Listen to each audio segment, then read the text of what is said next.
जी हाँ भाइयों और बहनों, जिला पंचायत क्षेत्र जसरा प्रयागराज वार्ड नंबर 70 के भावी प्रत्याशी धीरेंद्र यादव जी को भारी से भारी मतों से विजयी बनाए, कामयाब बनाए।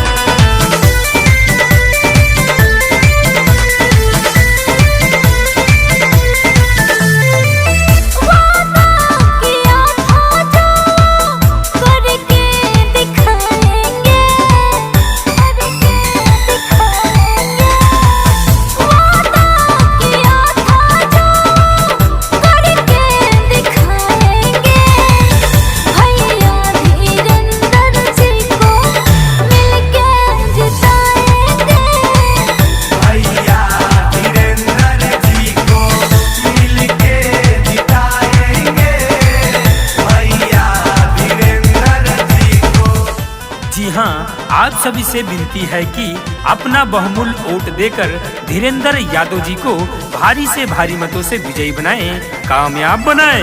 जी हाँ भाइयों और बहनों, आपका अपना भाई धीरेंद्र यादव जी को भारी से भारी मतों से विजयी बनाए, कामयाब बनाए।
जी हाँ साथियों, अगर आप चाहते हैं कि गांव का विकास हो, क्षेत्र का विकास हो, तो धीरेंद्र यादव जी को वार्ड नंबर 70 से विजयी बनाएं, कामयाब बनाएं।